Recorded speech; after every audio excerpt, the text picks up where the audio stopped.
रूसी राष्ट्रपति Vladimir Putin इस वक्त बहुत गुस्से में हैं क्योंकि उनको जर्मनी से ऐसी खबर मिली जिसका खतरा उन्हें बहुत पहले से था। दरअसल जर्मनी में 25 देशों की सेना जुटनी शुरू हो गई है। इनके पास बहुत ही खतरनाक फाइटर जेट मौजूद है। पुतिन का मानना यह है कि अब इस फोर्स ने रूस के खिलाफ नई साजिश रचनी शुरू कर दी। इन सभी के टारगेट पर रूस की राजधानी मॉस्को है।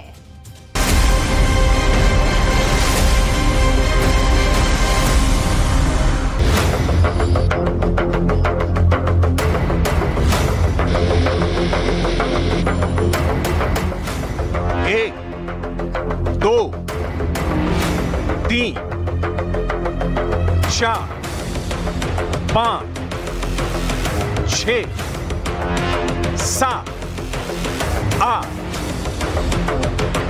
ये तो इतने ज्यादा हैं कि गिनना मुश्किल है।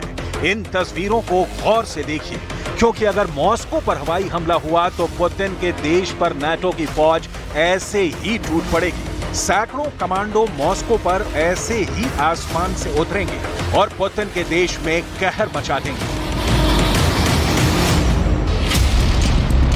कोई क्रेमलिन पर कब्जा करेगा तो कोई रेड स्क्वायर पर। मॉस्को में चारों तरफ नाटो की सेना होगी। रूस के खिलाफ बाइडेन कैंप की इतनी बड़ी तैयारी पहली बार देखी जा रही है। नाटो की वायुसेना इस वक्त बहुत जोश में है और उसके हमले में रूस को रौंदने की पूरी कोशिश नजर आ रही है।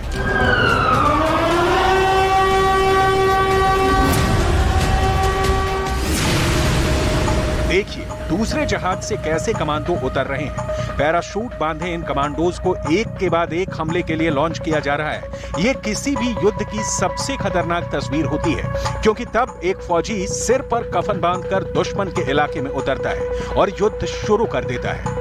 आसमान से उतरती इस किलर मशीन को देखकर किसी भी दुश्मन की रूह कांप जाएगी। ये ऐसी फौज होती है जो कब्जा करने के लिए जान से मार देती है, जो दुश्मन को जिंदा नहीं छोड़ती। आखिर ये सब हुआ कहां? नाटो ने ऐसी दिलेरी कहां दिखाई?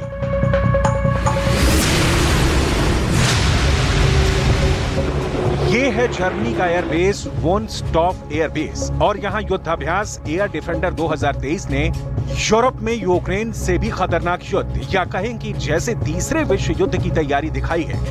ये है एयरबस 400 माल वाहक विमान, जिसके जरिए दिखाया गया है कि बहुत बड़ा मिशन कैसे लॉन्च किया जाएगा। नाटो के युद्धाभ्यास एयर डिफेंडर 2023 के टारगेट पर हैं पुतिन के दो बड़े शहर। पहला है मॉस्को और दूसरा है सेंट पीटर्सबर्ग। रूस के इन दोनों शहरों पर काउंटर अटैक के लिए नाटो का सबसे बड़ी एक्सरसाइज से डराने की कोशिश है। 2023 zeigen wir, beweisen wir und demonstrieren wir die Verteidigungsfähigkeit dieses Bündnisses. Diese Übung ist im Signal gegen niemanden gerichtet. Es ist ein Signal an uns, an innen gerichtet, in die NATO hinein. Es sind überwiegend NATO-Staaten, die an dieser Übung teilnehmen, die deutsch geführt ist, dass wir in der Lage sind, dieses Land und dieses Bündnis zu verteidigen. जिस विमान से सैनिकों को launch करके दिखाया जा रहा है, ये यूरोप का ही बहुत खास विमान है। इसका नाम है A400 या एयरबस 400, जो 37 टन यानी 37,000 किलो तक का वजन उठा सकता है। इस विमान से 120 सैनिकों या पैरा कमांडोज को लॉन्च किया जा सकता है। ये 8,000 किलोमीटर की दूरी तक उड़ान भर सकता है, यानी ये मॉस्को पर सेना को लॉन्च करके आराम से वापस यूरोप के किसी भी एयरबेस पर उतर सकता है। इस विमान को यूरोप के कई देश इस्तेमाल करते हैं। ब्रिटेन से लेकर स्पेन और जर्मनी से लेकर फ्रांस तक पुतिन का हर दुश्मन देश के इस बहुत बड़े मालवाहक विमान से लैस है और अब ये पुतिन के खिलाफ सबसे बड़े हमले की अगुवाई भी कर सकता है। Aus meiner Perspektive senden wir hier ein starkes Zeichen im Endeffekt, dass wir uns um unsere Sicherheit sorgen. Und das, denke ich mal, ist seit dem Einmarsch Russlands in die Ukraine etwas, was nötiger denn je ist. रूस पर हमले के बारे में अब तक NATO ने सोचा नहीं था, लेकिन यूक्रेन के युद्ध में हुई तबाही के बाद पूरा नाटो डरा हुआ है और उसे लगता है कि पुतिन को डराने के लिए जरूरी है कि आक्रामक नजर आया जाए, नहीं तो पुतिन यूक्रेन की तरफ पूरे यूरोप को भी कच्चा खा जाएंगे। पूरे यूरोप में पुतिन को लेकर दहशत बहुत ज्यादा है, इसमें कोई दो राय नहीं है। ये बात पुतिन और उनकी फौज भी बहुत अच्छी तरह से जानती है। पुतिन के खिलाफ नाटो का मिलिट्री मीटर देखिए। अब तक नाटो का ये डिफेंसिव या रक्षात्मक नीति पर चलता रहा है। यूक्रेन की आड़ में रूस से लड़ता रहा है, लेकिन अब इसके मीटर का कांटा आक्रामक वाले दर्जे पर पहुंच चुका है और एयर डिफेंडर 2023 वाला युद्धाभ्यास इसकी मिसाल है। यही वजह है कि यूरोप से अब बहुत ही खतरनाक फाइटर जेट भी लॉन्च हो रहे हैं। ये वीडियो पुतिन को डरने पर मजबूर कर सकता है, क्योंकि खतरा परमाणु हमले का भी है। ये अमेरिका का F-13 है।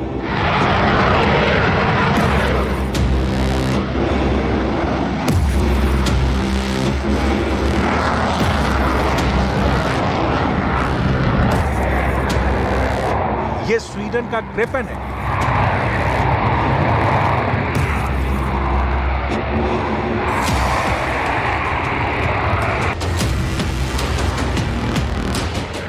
ये ब्रिटेन का यूरोफाइटर है। यहां जर्मनी का यूरोफाइटर भी है।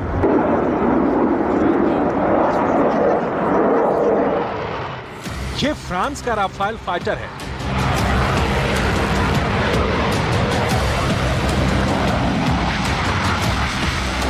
ये नॉर्वे का F-18 सुपर हॉर्नेट है।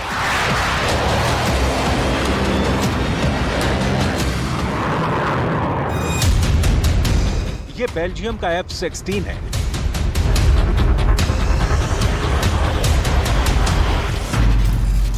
इन सबके टारगेट पर है पुतिन की राजधानी यानी मॉस्को। ये फाइटर हर दिशा से उड़ेंगे और इनके निशाने पर होगी रूस की कैपिटल। रूस पर सबसे बड़ी बमबारी के लिए यूरोप और नाटो की एयरफोर्स पूरी तरह तैयार है। अगर ये विमान रूस की सरहद में घुस आए तो क्या होगा?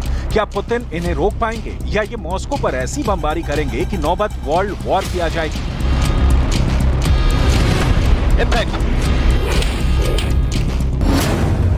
क्योंकि मॉस्को के आसमान में यूरोप के फाइटर जेट पहुंचे तो सीन कुछ ऐसा होगा। धमाके क्रेमलिन से लेकर रेड स्क्वायर के कोने कोने पर होंगे। कोशिश पुतिन की सत्ता को पूरी तरह हिलाने की होगी, लेकिन ऐसी बमबारी अगर हुई तो समझ लीजिए कि फिर विश्व युद्ध होने से कोई नहीं रोक पाएगा। ये खतरा नाटो को भी है, ये पुतिन से लेकर बाइडेन तक जानते हैं, लेकिन डर यही है कि नाटो की फाइटर, चाहे वो F-35 हो या फिर यूरो फाइटर, वो F-16 हो या ग्रिपेन से लेकर राफेल तक, पुतिन के शहर पर टूटना चाहते हैं और बम बहुत ज्यादा बरसाना चाहते हैं। अब ऐसा डर क्यों है और यूरोप की मॉस्को के खिलाफ बड़ी तैयारी क्या है, इसे गौर से समझिए। नाटो अपने इतिहास का सबसे बड़ा हवाई युद्धाभ्यास करने जा रहा है। नाम है एयर डिफेंडर। इसमें 25 देशों के 250 से ज्यादा जहाज रूस पर हमले की प्रैक्टिस करेंगे। इसमें 100 से ज्यादा विमान अमेरिका के हैं। इस युद्धाभ्यास में 2000 से ज्यादा उड़ान भरी जाएगी। इस एक्सरसाइज में 10,000 से ज्यादा वायु सैनिक शामिल होंगे, जिसमें सिर्फ अमेरिका से 2000 स्टाफ होगा। यानी इस पूरे युद्धाभ्यास के पीछे बाइडेन कैंप की साजिश है, ऐसा पुतिन का मानना है।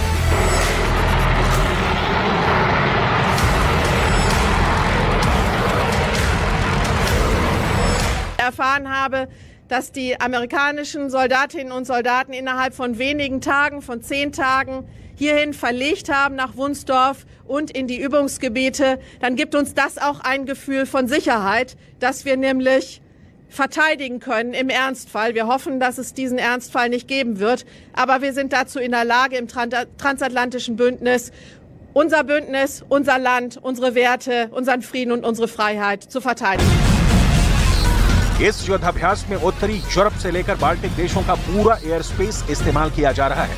यहाँ हर मिशन का टारगेट सिर्फ और सिर्फ रूस है, पुतिन है, उनकी एयरफोर्स है और रूस के शहर है। इस युद्धाभ्यास में देखा जा रहा है कि कैसे युद्ध के दौरान रूस के खिलाफ मिशन शुरू किए जाएं, कैसे विमानों को एक बेस से दूसरे बेस या फिर रूस के करीब तक ले जाया जाए। I mean, it's a logistical challenge, and logistics are a huge part of any operation. And so we basically would take larger aircraft, like a C-17, would fly the equipment into here, and then from here we would distribute it out on the smaller, more tactical aircraft. अभी इस युद्धाभ्यास की मेजबानी Germany कर रहा है, जहां के बहुत से एयरबेस इस एक्सरसाइज को लेकर एक्टिव कर दिए गए हैं। साथ में इधर नीदरलैंड्स और चेक गणराज्य में भी ऑपरेशन किए जाएंगे। हैरत की बात यह है कि कलिनिनग्राद को भी लेकर नाटो डरा हुआ है और रूस के इस इलाके की तरफ वो कोई उड़ान नहीं भरेगा।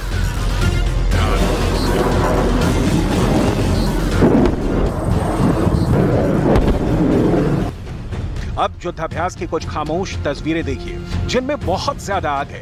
ये KC-135 टैंकर है, जिससे अमेरिका और बाकी नेटो के लड़ाकू विमानों में ईंधन भरा जा रहा है ताकि ये लंबे मिशन के लिए तैयार हो सके। नेटो में शामिल देशों ने रूस विरोधी गुट को इसलिए चुना क्योंकि वो पुतिन को बड़ा खतरा मानते हैं और रूस के खिलाफ मिलकर लड़ने में अक्लमंदी समझते हैं, क्योंकि इसमें कोई भी अकेले पुतिन का मुकाबला नहीं कर सकता। Doing this for a long time. We've been working with our NATO partners many times, and we're going to continue to do so with regard to anything that happens in the world. America का KC-135 tanker विमान इस युद्धाभ्यास का बड़ा हिस्सा है, इसलिए लंबी दूरी के मिशन को अंजाम देने में इसकी अहम भूमिका होगी। देखिए कैसे ये बेल्जियम के F-16 फाइटर जेट की पेट्रोल टंकी भी भर रहा है। इसी पूरी प्रक्रिया को मिड एयर रिफ्यूलिंग कहते हैं। इसके जरिए विमान लंबी दूरी तक ऑपरेशन को अंजाम दे सकते हैं, क्योंकि तब उनके पास बड़े मिशन के लिए पेट्रोल होता है। इसी तरह F-35 स्टेल्थ फाइटर में ईंधन भरा जाता है। KC-135 टैंकर विमान से एक बूम यानी पाइप निकलता है और विमान की बॉडी में उस जगह जाकर फिट हो जाता है जहां पेट्रोल टैंक होता है। ये नेटो या कहें कि पुतिन के दुश्मनों का युद्धाभ्यास है। उनका मकसद साफ है कि किसी भी तरह यूरोप के किसी भी इलाके से उड़कर मॉस्को या फिर सेंट पीटर्सबर्ग तक पहुंचकर बमबारी करना और फिर वापस लौट जाना। ये पुतिन के खिलाफ बहुत ही हिम्मत वाला कदम कहा जाएगा। इसमें कोई शक नहीं कि नेटो का हर कदम रूस के खिलाफ ही उठता है। उसके टारगेट पर रूस ही है। देखा जाए तो पुतिन को डराने के लिए नेटो ने कमर कस ली है। पुतिन की नींद उड़ाने के लिए बाइडेन का गैंग सुपर एक्टिव है। पुतिन यूक्रेन से भाग जाएं और यूरोप की तरफ मुड़ कर न देखें, इसके लिए रूस के खिलाफ सबसे खतरनाक एयर अटैक की तैयारी चल रही है।